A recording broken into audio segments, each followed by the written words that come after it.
All right, welcome everyone. We will now get started. If our faculty members could please introduce themselves. I'm Kate Hale. And I'm Twisty Schmidt. And I'm Nicola Canning. And we're from Canberra, Australia. So we'll just share our presentation and we'll introduce ourselves a bit more fully within the presentation. So excuse me while I share the screen.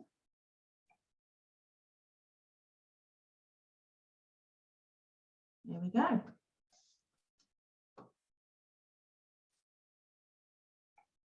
So this is something that we do in Australia to recognise the Australian Indigenous people who have been looking after this land for over 65,000 years. So connection to country is incredibly important to the Australian Aboriginal people. It's more than where one lives. It relates to all aspects of existence: culture, spirituality, language, law, identity, and family. In fact, country is family. It looks after you and you look after it. So a welcome to country is a way that our First Nations people welcome others into their home. It can only be done by the traditional custodians of the land, but anyone can do an acknowledgement of country. And this is commonly done at the beginning of meetings and conference presentations. So we would like to do it today.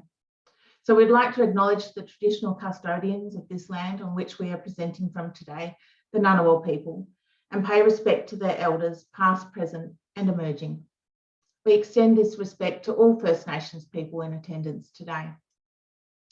Additionally and separately, we'd also like to acknowledge mental health consumers and carers, both past and present, that have paved the way for initiatives like the ACT Recovery College and Buried in Treasures courses to exist and flourish. So who we are, and we'll go in order of the slide. So I'm Kate.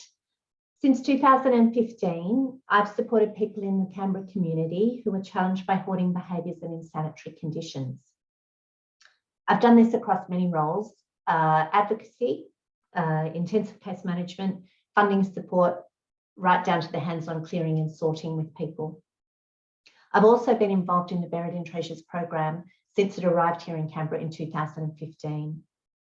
I'm currently working for a not-for-profit called Hoarding Community Service on a specialised trial called Hoarding Advocacy Support Service.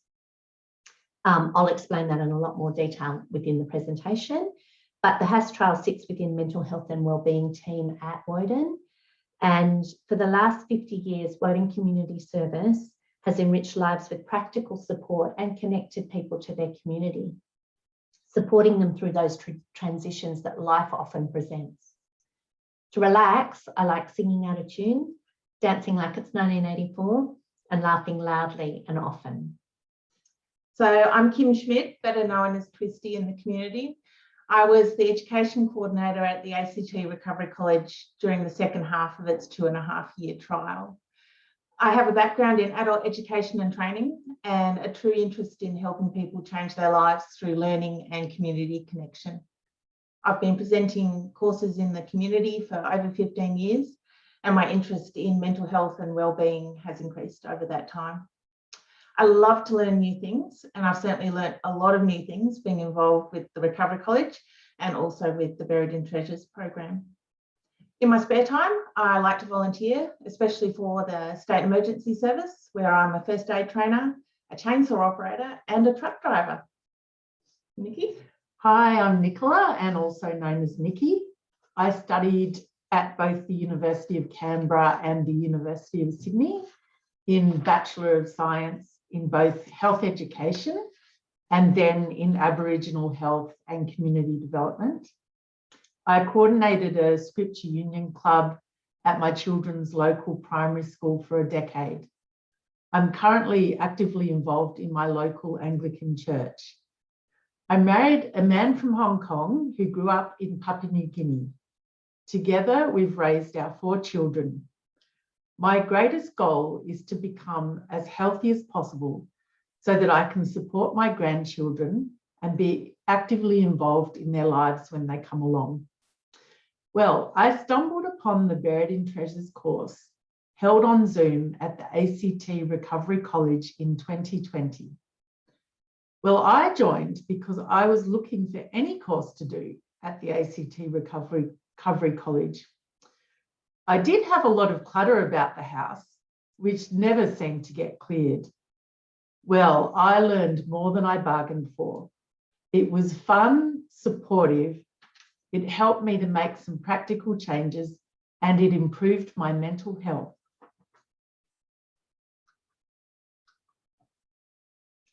So I just want to take a second to unpack why we have titled this "The Whole is Bigger Than the Sum of the Parts." So what we can achieve together often goes beyond what we actually believe that we can achieve together. So we chose to quote Aristotle here as he summed up our experience of HAS, which was my trial, and the ACT Recovery College, which is Twisty's organisation, combining different strengths and expertise to ensure the continuation of the delivery of the Buried in Treasures program here in the ACT. The collaboration and then COVID catapulted us into a brave new world, but it also gave us many new opportunities. Today, we'll outline how this came about, what were the benefits for all of the stakeholders, and also how this was beyond our original imagining. So what it was like for me doing the course, well, it felt wholesome. It felt like this Buried in Treasures course on Zoom had been honed and run for many years previously. Although ACT Recovery College was relatively new and the collaboration with HAS, the Hoarding Advocacy and Support Service, was new, it seemed like it was a well-established collaboration. It felt like there were years of experience and wisdom underpinning the delivery of our Buried in Treasures course. Principles of adult learning and health education that I'd learned and enjoyed at university back in the 90s were being exemplified here, and I think it brought about real change. It was interactive and caring. Everyone was given an opportunity to share, and equal sharing was encouraged. It was made clear to us how to reach out for help if we were struggling.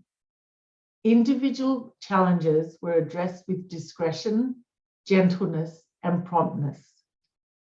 It was well facilitated, and any problems with the facilitation was picked up through the ongoing feedback and addressed as soon as they were raised. To me, it seemed as though everyone was learning something new and everyone had something valuable to share. It seemed as though each person, whether student participant, facilitator or host, had an opportunity to express their own individual personality in the group in a positive way. So the session outline for our presentation today, it's a story told in two parts. We'll start with some background of both of our organisations and programs, and then we'll move on to the first part of the story.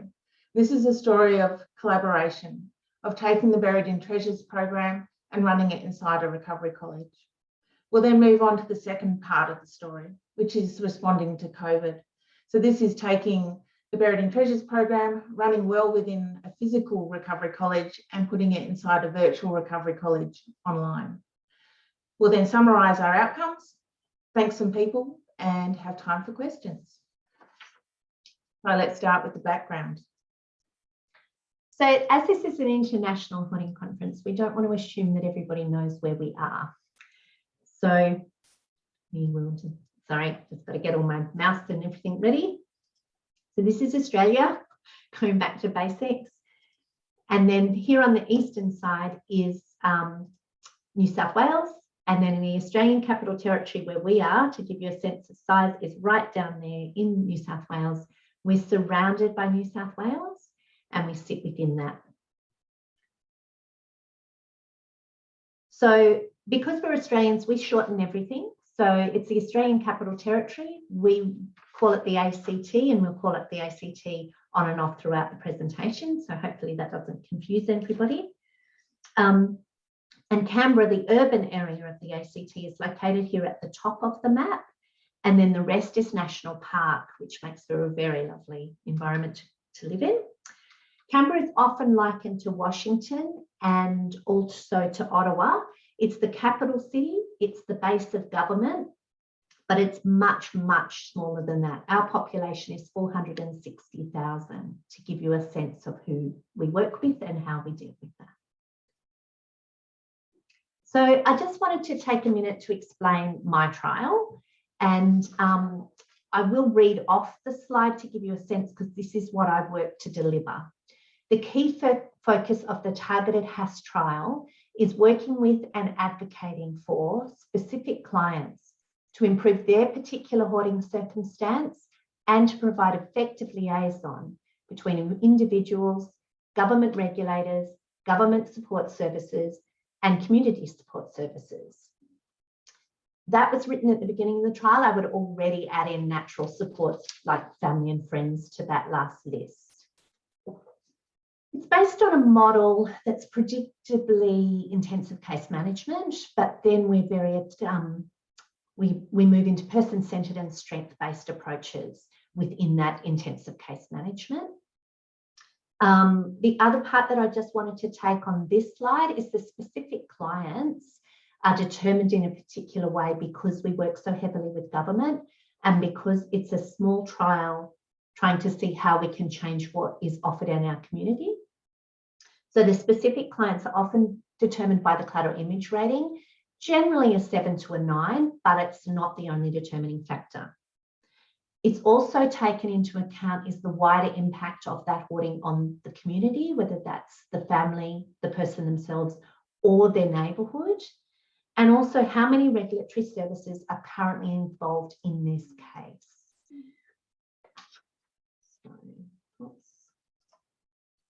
So I've just done a small diagram to hopefully put this into context, because not only is HAS quite unusual here for Canberra and Australia as a response, but so is our funding body. So the Hoarding Advocacy Support Service then sits within Hoarding Community Service, as I mentioned before, and has deliberately been chosen to sit within a community service and not a government regulator. So we are then funded by the Hoarding Case Management Group, and the Hoarding Case Management Group has a couple of different responsibilities that I'll go into now, but this gives you an idea of some of our key members.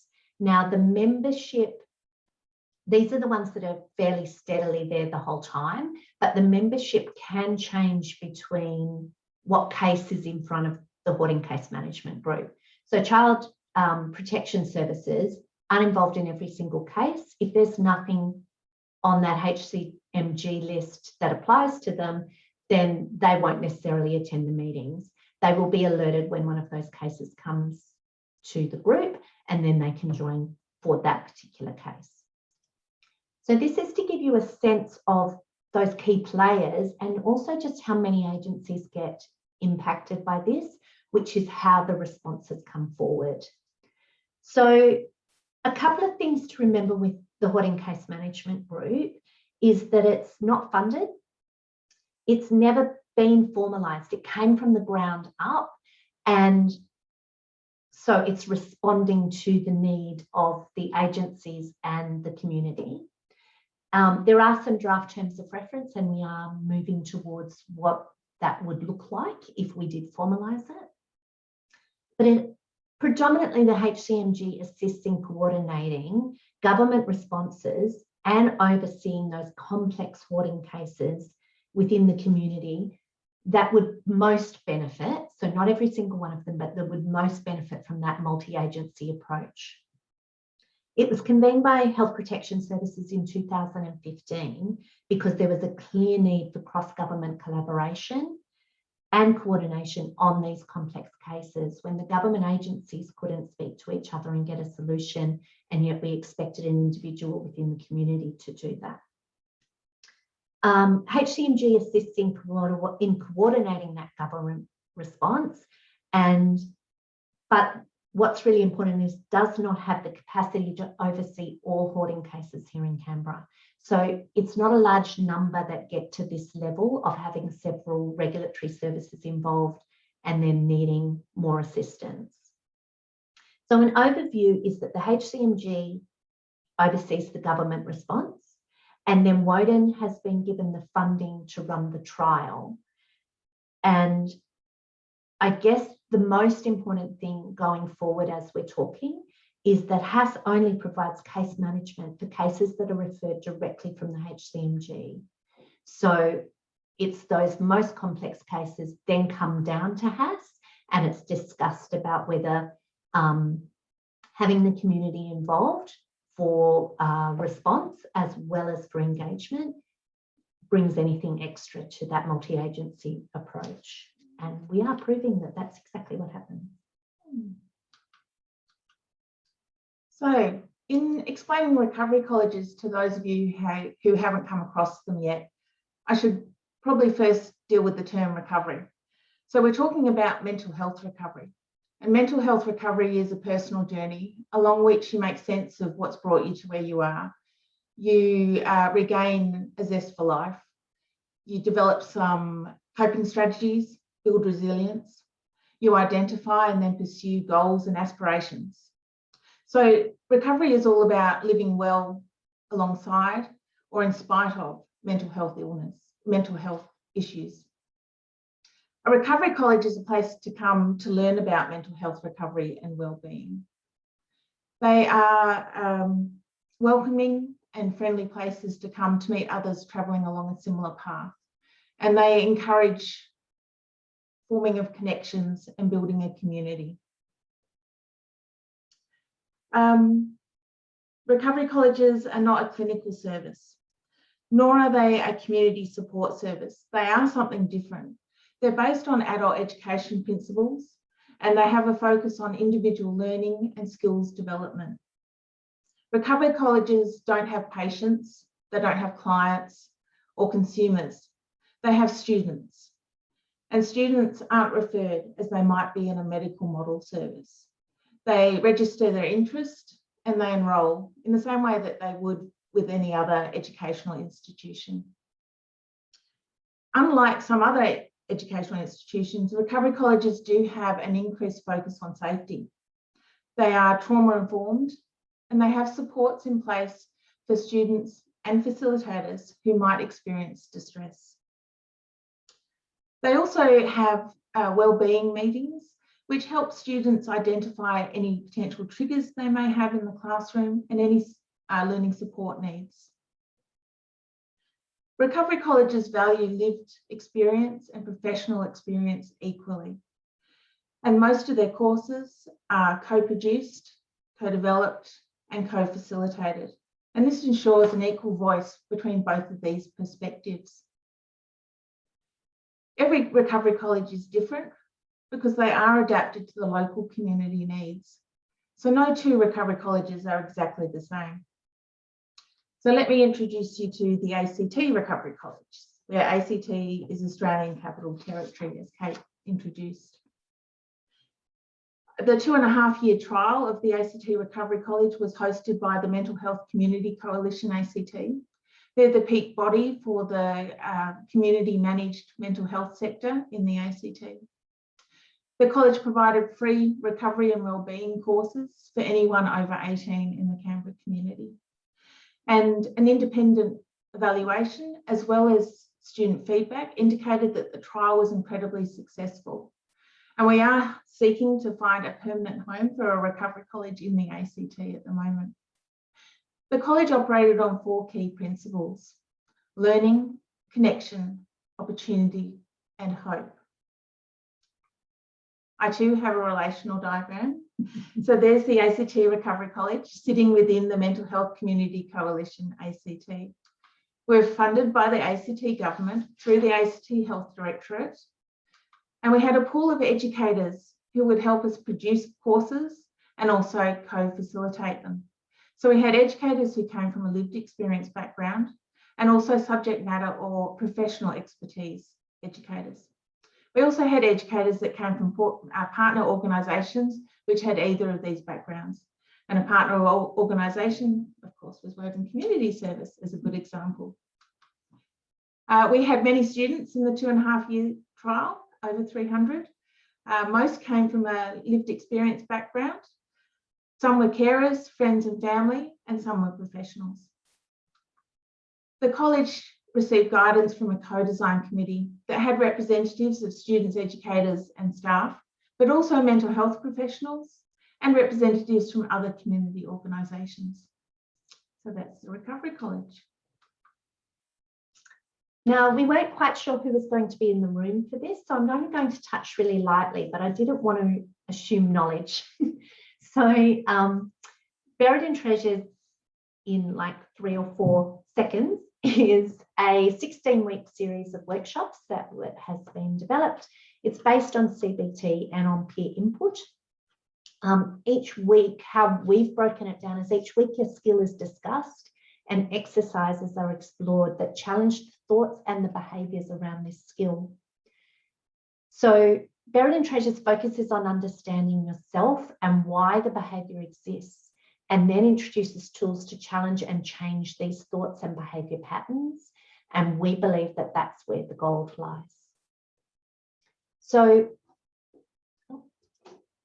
bringing Buried in Treasures to Canberra, so of which a few of you have all been involved in this, but in 2015, we were given a 6-month funding opportunity that was basically about go explore where the gaps are, is there a need for anything around hoarding and squalor within our Canberra community.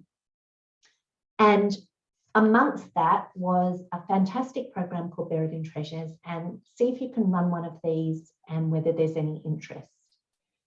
From that point, we've now run 14 groups of Buried in Treasures in Canberra. And to keep it going, because our funding is often stop-start, we've actually had to adapt to the local needs and different circumstances. We're committed to keeping it going. We're committed to having it within our organisation, within our community. And for me, it's also about trying to find it a stable home. So some of the things that we've done to adapt have been looking at who facilitates. So sometimes that's been peer-peer facilitators, sometimes it's been a mix of a professional and a peer, and other times it's been 2 professionals. But we've gone with whoever we can, who is available, to make sure that it can reach the community. We've run it through the day and we've done evening and nights. We haven't yet gone into weekends. We're a bit protective of our weekends in Canberra. Various locations across Canberra so that it provided access for people. And also, of course, online during COVID. We are dedicated, and I'm not sure if this is the same around the world, and I'd be interested to know how other people have found this, but we are very dedicated to keeping this to low to no cost for student participants. I've found that they will find lots of ways and things that are barriers, and so this one just removes that. So it is dependent on funding, but rather than putting the funding onto the person. We also sit those groups in safe community spaces. So we have explored public housing, housing ACT, have rooms, and we've also explored it with the fire and rescue, but we haven't had a huge take up, and understandably the participants are actually quite concerned. That feels too regulatory and it feels too much like it's not safe enough to truly say what's happening for them in case regulatory responses come from that. So as I said before, our funding is stop-start, and it affected the running of this program significantly over the last 6 years. So the collaboration that we had with the ACT Recovery College was considered to find Buried in Treasures a stable home. So, onto the first part of our story, the collaboration. So Hass from Hoarding Community Service and the ACT Recovery College decided to collaborate to proactively respond to the needs of the community. Our 2 organisations had very similar values, so this made it relatively easy to combine our different strengths and expertise in order to deliver the Buried in Treasures program in a supportive, engaging and responsive format. Our collaboration, the teamwork we developed, And that combination of separate expertise and skills resulted in benefits for student participants and also for co-facilitators and the staff of both organisations. So the collaboration, who brought what? Has brought? We brought expertise in running the Buried in Treasures programs. We put experienced Buried in Treasures facilitators. We had the course resources already set up. We had hoarding knowledge. We had links to other supports for hoarding in the community. And we also had a wait list of potential participants. And the ACT Recovery College brought expertise in running mental health and wellbeing courses and additional safety procedures such as the student wellbeing meetings, having student support officers available, and also a quiet room where participants could go. We also had links to other mental health supports, and we brought potential students. And together, we ran the Buried in Treasures program. And you might notice there is a difference in language between the two groups. HAS has potential participants and the college has potential students. So in a truly collaborative way, this presentation will talk about student participants. And student participants came from the contacts of both organisations, and we found that the cross-pollination of these two groups was beneficial to all. As with any collaboration, we did come across some challenges. For some, it was confronting to have the Buried in Treasures program hosted within a recovery college. This might have been because they didn't identify as having a mental health condition, and they mistakenly thought that recovery colleges were only for those people who did. Also, being a recovery-focused organisation, it prompts people to assess their own mental health, be it good or poor, and this was confronting for some. The student participants who tend to participate in Buried in Treasures are often confronted by change, and they have a high level of anxiety around changes in routine and also in under uncertainty. So those student participants who were involved with Woden Community Service before, or the Buried in Treasures program before, were a little uncertain about the move to the college.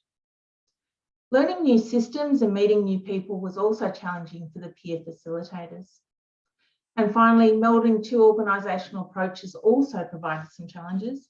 One example was deciding on what feedback to collect. So routinely, Buried in Treasures collected very Buried in Treasures focused feedback, including information on the home practices. Whereas the Recovery College would tend to collect more broad information about how participants felt before and after the session. So we overcame these challenges by recognising them, accepting them, and then communicating, and also understanding what everyone was going through, and then communicating a little bit more. Overcoming these challenges brought benefits for students, the student participants, facilitators, and the organisation.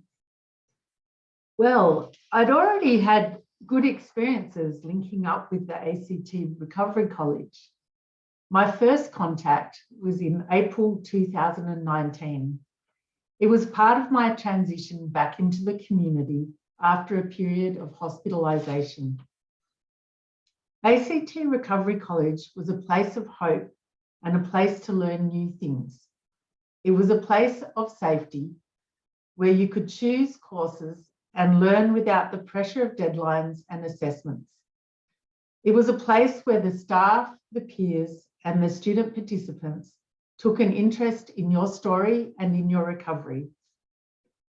ACT Recovery College was a place to connect and feel part of the community.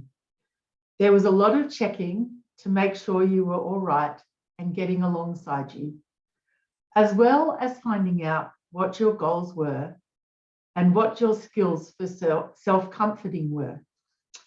It was also a place to make friends and to reconnect with other friends who you knew from other mental health and community support services. I especially liked the collaboration of peers and professionals from both ACT Recovery College and HAS to deliver our course, which I think brought about a balance and a depth that might otherwise have been missed. It was good to learn about what we were committing to before we began the course, although I didn't realise when I was joining up just how good it was going to be. So I just wanted to touch lightly on one of the things that we considered a game changer, and that was that HAS or Woden brought along information sessions.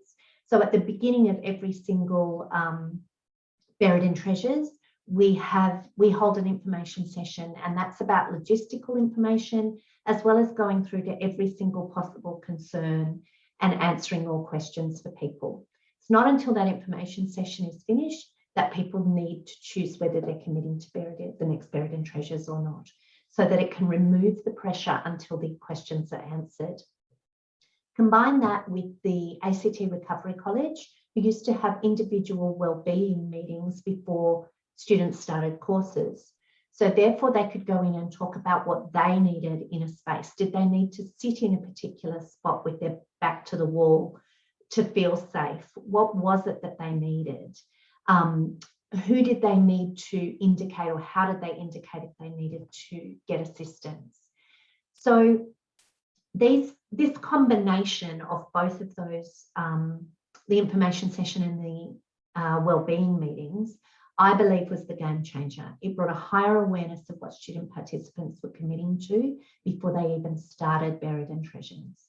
It was more focused on what they wanted to achieve. So they've got some clarity around some of that before they even started. Not depth necessarily, but some clarity. The interviewer in the wellbeing meeting set them up to do well.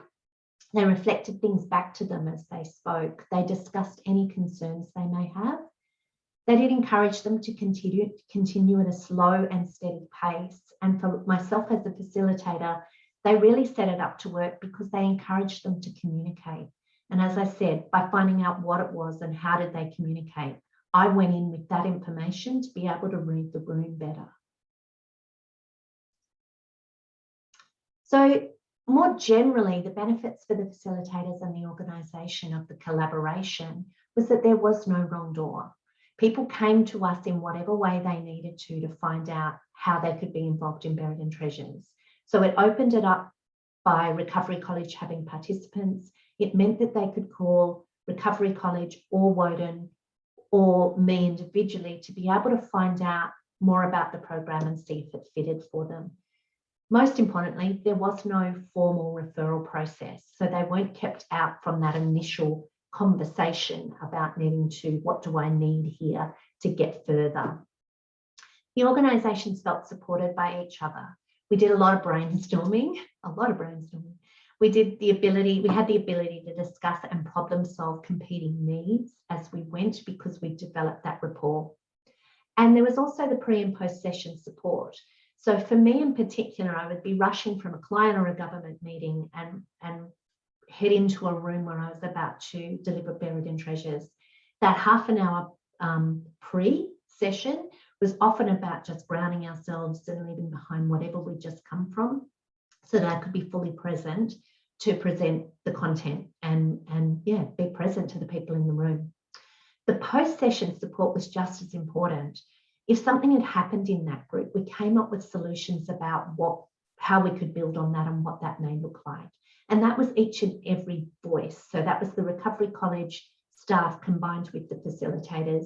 We were able to talk things through and find solutions. We're all human. And so there'd be days when, some of us would be fully present and others of us were dealing with a lot of other stuff. By knowing each other, we were able to support each other through that. Co-facilitators felt very supported, definitely me, by the procedures, the presence and the practicalities of the Recovery College. I'm not the most tech person, so anytime something would go wrong, I would find myself really torn between what's happening over there and what do I need to do for the bigger group. In other Buried in Treasures, I did not have that here. I knew that somebody else had my back as a facilitator, and I could focus on the people and the content. I think it also gave us greater confidence in knowing that we were meeting the student participants' needs, because if something cropped up, then we could solve it, back to the brainstorming that I mentioned earlier. Well, what it was like, it felt calm, safe and consistent. Something that I could rely on for 16 weeks to be a positive, routine and reassuring presence in my life. And over to you, Kate. I was going to say, I'm really pleased that that was Nikki's experience, because for us, it was much more like what's happening under the water. Twisty and I were running from the beginning to the end, but we're really pleased that it was nice and calm for the participants. So on to the second part of our story, and here comes COVID. So I would like to acknowledge two things about COVID in Australia. Firstly, I'd like to acknowledge how well protected we have been and how low our case numbers have remained, even with the current outbreaks at the moment. We've been incredibly lucky. I'd also like to acknowledge that we have gone with a much more ambitious target than many other countries. So we're aiming for a suppression goal, which means aiming for no community transmission within the country, with an accepted number of overseas acquired infections in quarantine. As it did over the world, COVID moved very fast once it came into Australia. And within less than 2 months from when the first case arrived in Australia, we were in a national lockdown. And this was when numbers were only at about 400 a day. So with the country in a lockdown, we did come across some more challenges. The primary challenge was face-to-face learning was just not possible. It wasn't allowed under the rules of our lockdown. And this occurred after only week 4 of the Buried in Treasures program that was running at the time. So the student participants had only just begun connecting in the classroom, and they'd only just really gained hope of help and support. So they feared the loss of the program. They feared the loss of that support that they had just gained. And they also feared the loss of hope of learning new techniques to deal with their challenging behaviours. So the anxiety in the group increased, and not just from the fear of losing the program, but also from the general uncertainty that surrounded COVID. Their natural supports were also affected, with family and friends not being able to come in to the home. And even service supports were paused, which left some of our participants with no help at all at home. So this left people with feelings of isolation, abandonment, anxiety, and fear. So the obvious solution would be to continue running the Buried in Treasures program. And the only way to do that would be online. However, this presented its own challenge because none of us as facilitators or staff had used Zoom before or any other online conferencing application. And some of our student participants hadn't been online for anything. So not for education, not for social reasons, and for some, not even for email. So it was challenging. However, what did we do? We went online. So the first thing we had to do to move to Zoom was to work out how to use Zoom. So that was the job that I got. And then I taught everyone else how to use Zoom. We also worked out together how to keep everybody safe in the classroom and worked out some rules that we could follow there. We took an approach of experimenting together, particularly because this was new to all of us. We fostered an understanding of technical difficulties because there were a lot. So we had to accept technical difficulties and move on. And we also encouraged the student participants and the co-facilitators to problem solve together as the problems arose in the classroom. So it was okay to experiment together. Because it was so new for everyone and there was that high level of anxiety in the group, we started off with a Zoom meet and greet session. And this was a session where none of the Buried in Treasures content was delivered. It was about getting together, practicing with Zoom, being patient for people who are having trouble getting into the Zoom classroom and helping them, but also discussing what was going on for everyone. And this turned out to be a really important session where people had a chance to start processing the impact of COVID and the lockdown. We also increased the session time from 2 hours to 3 hours. This gave some extra time for those pesky little technical issues that kept popping up. but also gave time for some icebreakers. And we put the icebreakers in because in a physical classroom, people build connection automatically. It happens at the beginning of the class, at the end of the class, and during the breaks, people chat and share stories. But with Zoom classrooms, when there's a break or at the end, everyone turns off their camera and disappears. So we needed some icebreakers to just build that connection in the classroom. And this was particularly important for the second Buried in Treasures program that we ran that was entirely online. We also developed a new role, which was the Zoom host role. So this was an extra educator on the Zoom classroom whose role it was to keep an eye on student and facilitator wellbeing. They'd watch faces and they'd look for people who had disengaged from the class or who looked distressed. And then they'd check in with them, either using the Zoom chat or SMSing them directly on their phone. They were also able to keep an eye on the chat and point out to the co-facilitators if there was anything that they'd missed or any questions that needed to be answered. At the end of the session, the host would also send out a safety text. So this was part of the online safety policy that student participants had agreed to. And they agreed that they would respond to this safety text within a certain time frame. If we didn't hear back from them, we would follow up with them. If we couldn't contact them to ensure their safety, we would contact their emergency contacts. And we had a plan if necessary. If we couldn't contact them through their emergency contacts or directly, we could arrange a welfare check with the emergency services. The safety text also offered a follow-up call. This was an opportunity for student participants to talk to the host or a student support officer about how they felt after the session and discuss anything that might have been brought up during the session that they needed to process. So putting all this in place resulted for benefits for the student participants, the staff, and also the co-facilitators.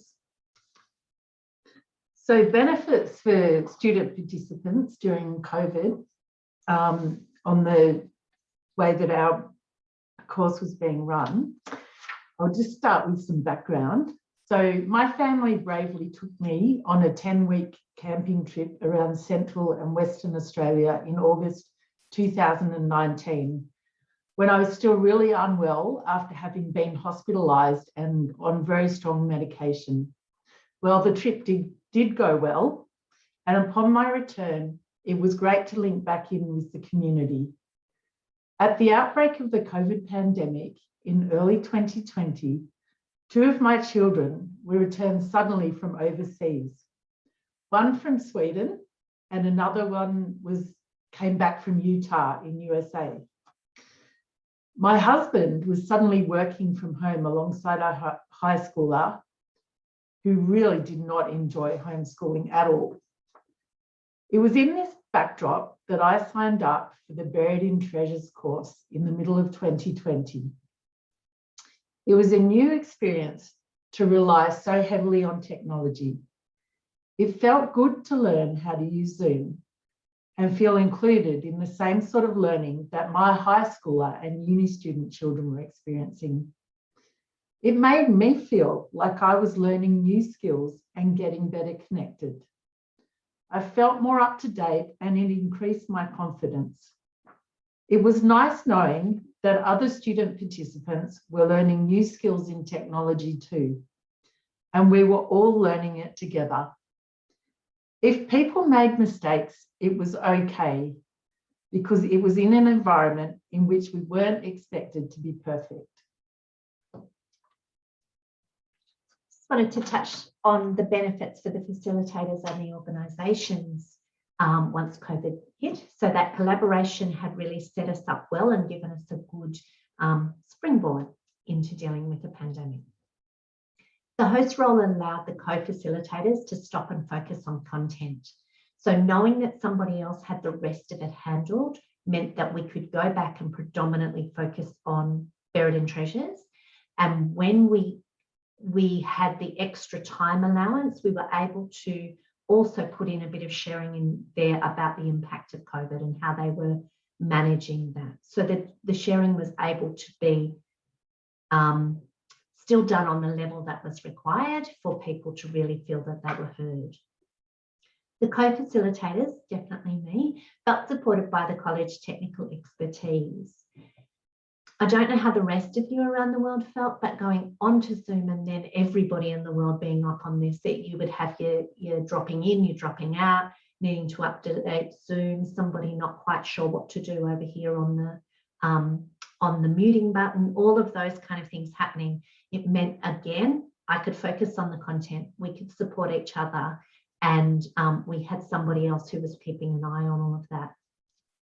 Safety procedures that Twisty ran through gave us the confidence in providing appropriate duty of care, because it was quite a large ask for people to go online in such a confronting time and learn something new. It definitely changed the dynamic between the facilitators and the participants. We were all in this together. There was no pretending that we had it all handled, although we clearly did for Nikki. But we definitely, it was the leveler, and we kind of worked together to solve whatever was presented to us. That extra time scheduled reduced the pressure to fit it all in. We all like an early mark. So by stretching it to 3 hours and knowing that it gave us some breathing space, we were often finished by 2.5 or even earlier, but nobody expected that. So nobody was feeling pressure because we were going to finish in 2 hours. There was the satisfaction of continuing the program and providing that practical support, the satisfaction of knowing that we stepped up and that we were providing a real difference to people's lives. And for me, it gave us a space. I'm really proud that we created a space where hope was kept alive. So rounding it out with the outcomes. So the whole that Aristotle mentioned at the beginning, we just wanted to take one slide at least to actually cover what that meant. What did that look like at the end? What were the surprise factors for us? We knew that we could deliver it, but we were surprised that these things came out of it in the way and as strong as they did. So there was clarity for all involved that this was a new space. And I think that really helped with coping with the pandemic and the changes. We worked together, we stayed in communication, and we coped with that high level of change. And by doing that and doing it together, we could then transfer those skills to other parts of our lives. There was the flexibility to respond to feedback in real time and adapt as we went because the expectations had changed. It opened unexpected doors. One of the concerns that we had was actually about, we're dealing with people who wouldn't normally let anybody into their home. And here we were saying, not only let us into your home virtually, but let 10 of us into your home at once. So we prepared and we talked through all of that with people individually, and we adapted as we needed to. And one of the really lovely and unexpected things is that we were doing it on the second week. So we'd had the meet and greet. This is the first week of going back to Buried in Treasures content. And within about 20 minutes, one of our participants said, I can't do this, it doesn't feel honest, because we had shown them how to hide self-view and how to tilt the camera upwards so you couldn't see any clutter, and how to choose your positioning. And so she picked up a laptop and she turned it around and she said, this is my reality. And she showed us the rest of the room. Now, that was highly confronting for some people, but what it did present us with was an opportunity to talk about that and everything that came with that. So some people were really clear that they weren't brave enough to do that yet. And other people were really clear that, yes, that's what I want to aim for. And others felt comfortable with saying, yes, the most terrifying part for me has been positioning myself so you can see, the top of my window and still feel comfortable with you technically being in my house. There was a lot of insights that were gained during the Buried in Treasures program that meant that people could explore other college courses. So there was an understanding trauma course and also an anxiety course. So a lot of people were doing that Buried in Treasures, discovering that their anxiety may be impacting their behaviours far more than they'd actually understood. and they had the ability to stay within that really safe environment and go into the next course after Buried in Treasures. Now, what actually came out of the whole that kept it was almost the web underneath everything was support. We supported each other and we put in some more support. We threw in a few really cool icebreakers, but it was very hard sometimes to get the conversation back on track because of all of the interesting information that came out. And then we added in a bit more support. So I wanted to touch on the outcomes and the combination of that information session that I talked about, the wellbeing meeting, and the provision of ongoing immediate support throughout each of those weeks actually fostered a higher commitment to the group, I think, and then gave us a really low dropout rate. So we had one student participant per course drop out, and it was actually from things that had nothing to do with the normal confrontation. One was to do with technical and one was to do with changes that had happened in their lives, and they could no longer attend the course. So not sure worldwide, but here it was something we've noticed here in Canberra is there's particular points of confrontation across the course.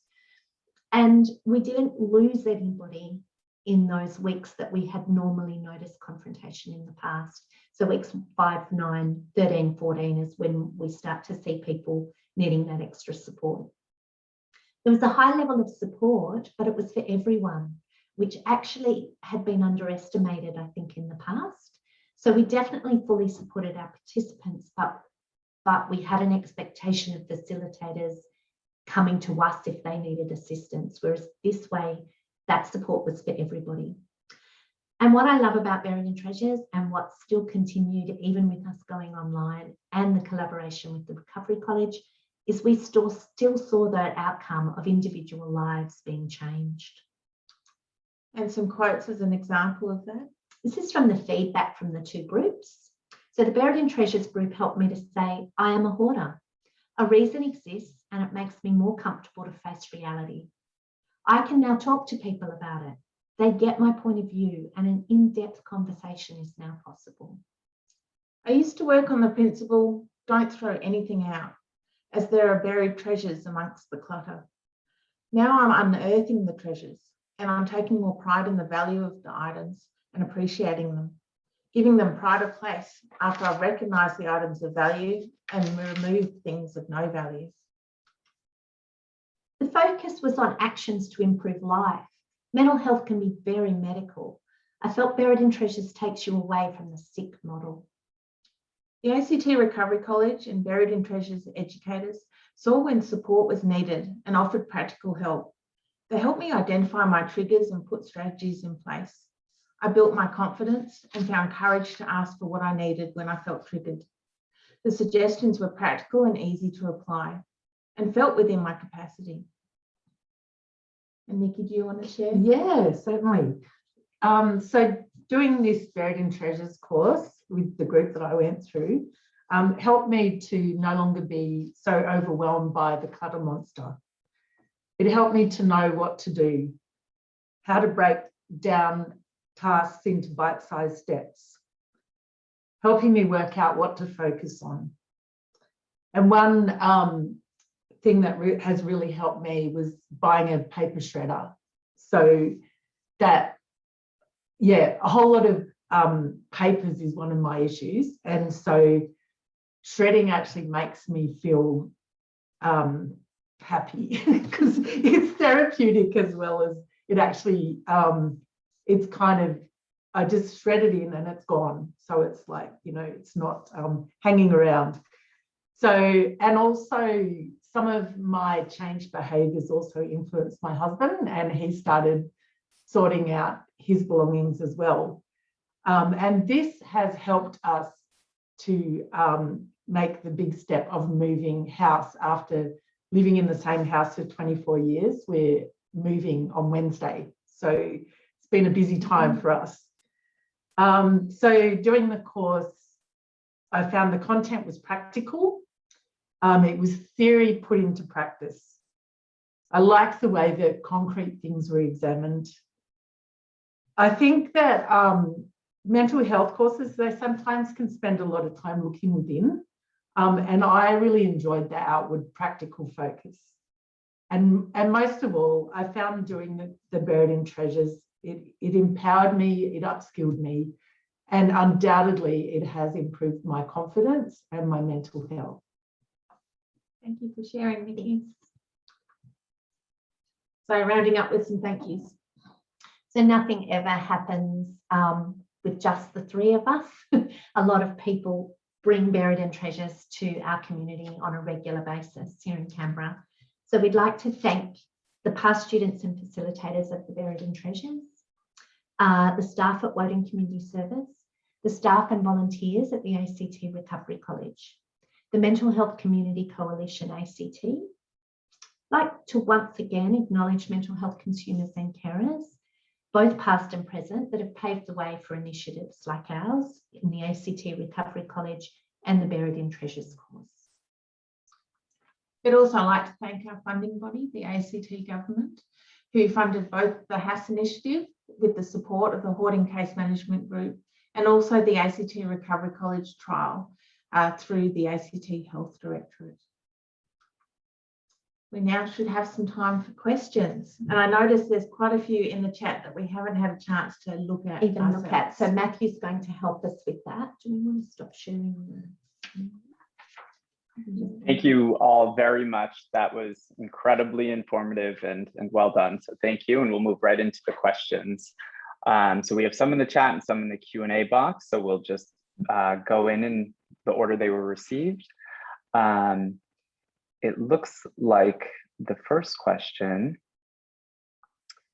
when working with Aboriginal people, do you find cultural differences in how they value their items versus European Australian people? Want me to take that one? I find that there's a different cultural approach, but the behaviours and the thought processes are all the same. So what I work on, regardless of the culture, is acknowledging the culture and having them bring that to the table. So at no point do I say, I have an understanding of your culture. It's much more, you know what you need with this. So if you can communicate with me, whether that's you would like a person of the same nationality to assist us or whatever that is, if you bring that part to this conversation, I'll bring this part, and together we'll get somewhere with this. And I approach it much more from the thoughts and behaviours. Terrific, thank you for that. There was a question, how can someone enroll on the BIT course? Well, I think it's different in each place. So in Canberra, we keep a running, so you'd call Hoarding Community Service, and then we keep a running wait list. Once we get, I'm still determined to get this as a constant, stable program. So once we get that, then they'll be running fairly often. And until we can get that in place, we keep a wait list.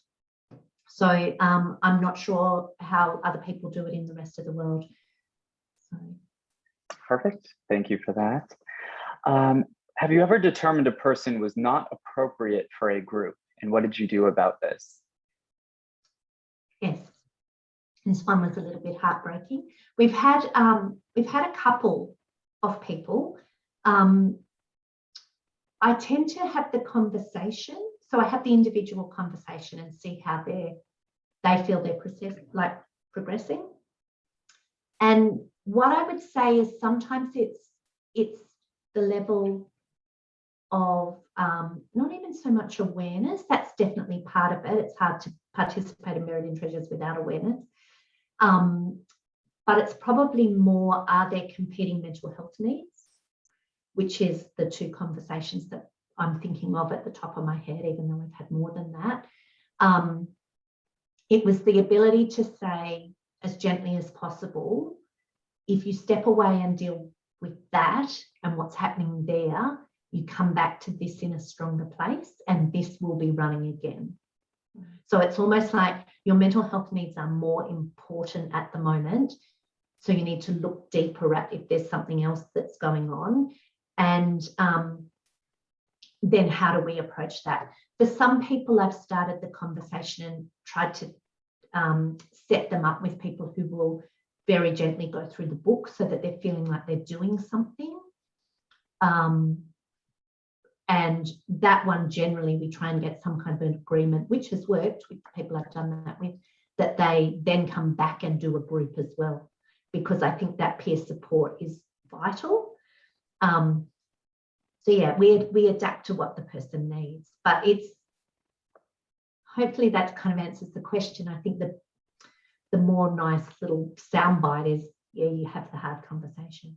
And I do that individually with people, and I ask them how they're going, how they think they're going. Terrific, thank you for that. Another question here, how many of your current or former students are still involved in BIT groups? We haven't tracked this one in a big way. So I don't have stats. We have in Canberra, just because of capacity, we give them the ability to go off. So they're all introduced into post groups.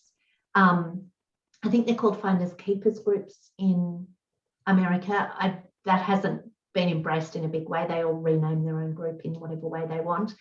I do know that lots of them continue to meet once a month. I don't know the stats on how many per group stay involved in that.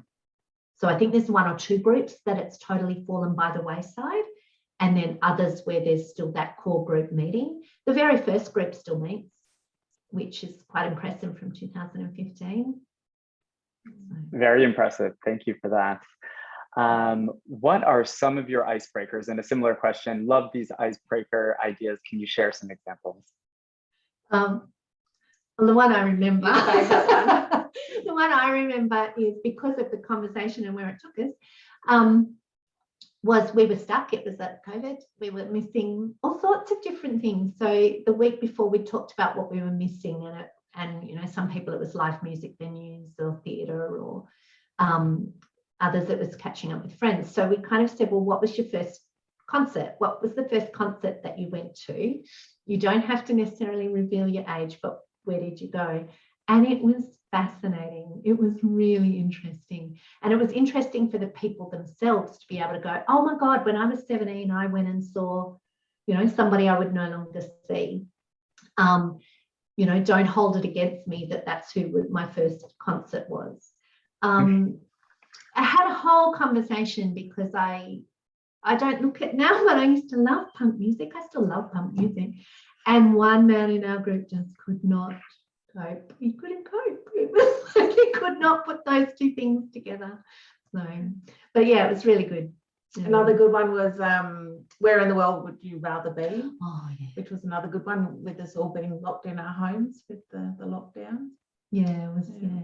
So some of the other icebreakers that I enjoyed were actually bringing an object and showing people. So one of them was bring a coin, and I can't remember. One of them was, what was another one? Bringing something that you were deciding whether you're going to get rid of it or not. Yeah, that's so you didn't have to commit to whether you were going to get rid of it or not. Yeah, that's one of the Burying Treasures exercises, but okay. It's really good. And the coin one was the year on the coin. What were you doing in that year? Again, that was a lot of discussion. Yeah. Very interesting. I love those ideas. Thank you. The next question, how does someone become a BIT facilitator? My understanding is the two that we first had here, who are still around, they just, their roles have changed, so they no longer facilitate, but they were both professionals. They got training, I think, with Lee Shaw.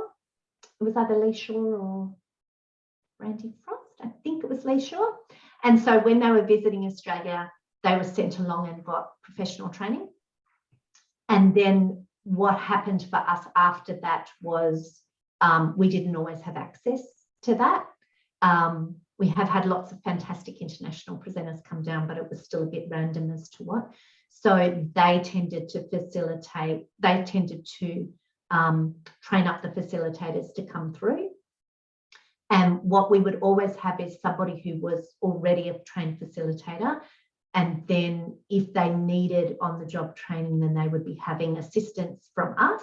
So a new facilitator would have assistance from us in the background, as well as assistance beside that trainer that had the experience. That, I don't know if that's optimum.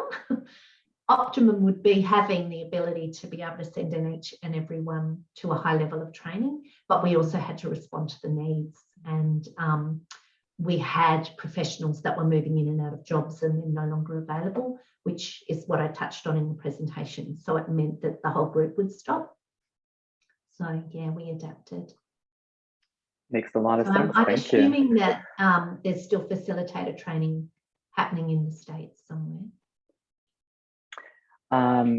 Did you administer the BIT pre and post measures? And if so, did anything stand out that may be attributed to providing the workshop virtually versus in person? We have done it with each of the others. We didn't with the collaboration. So what it was is we were collecting all sorts of information, and it was getting to the point of what ones do we do here? We didn't foresee COVID. And so I was thinking the first group, we will make it as easy on ourselves as possible and choose one or two things that we will track. So Buried in Treasures was tracking something, and Recovery College was tracking the feedback and the mental health side of the equation. And then the second one was going to be how we would normally do it and adding extras on. And we unfortunately didn't get to do that. So we have collected it in all the face-to-faces that were run by Woden, but just not in that collaboration stage. Great. And it looks like the last question we have here is there an international register for these workshops? Are they regulated by any group or authority? That's probably more on your end, or Randy Frost, or Lee Shaw. It definitely not that I'm aware of. Yeah, I do know that they're run all around the world, but no, not that I'm aware of. That'd be fantastic if somebody wanted to take that on. It would make a really big difference. I totally agree. I know there are definitely regulations in the US we have to follow, but I'm not sure what that reach is internationally. And if there are questions here you don't feel that I can't answer personally, you can always send an email to conference@iocdf.org, and we'll be able to connect you with more information and resources. We do have about 5 more minutes left in time. If there are any final thoughts from the panelists or final questions from the attendees, please let us know. Did you want to share your contact details? Oh, yeah, maybe. We have shared our presentation, so the slides, if anybody needs them. And at the end of those, I turned off the sharing anything. What's easiest is, as you will have picked up, Recovery College trial didn't get extended and has been. So I'm probably the most stable for being contacted. So if you wanted to contact any of us individually, then you can definitely just use the details there. And then I can pass it on to Nikki or Twisty as needed. But thank you all. Thank you all so much. If there are no further questions, we'll wrap the session a few minutes early. We do have a 15-minute break, and your next session will begin at 2 p.m. Eastern Standard Time. So please go back to your list of Zoom meetings to find what your next session is. But you are all set here, and thank you all for attending, and special thanks to the panelists. This was really incredible. Thank you so much. No problem. Yeah, Thank you.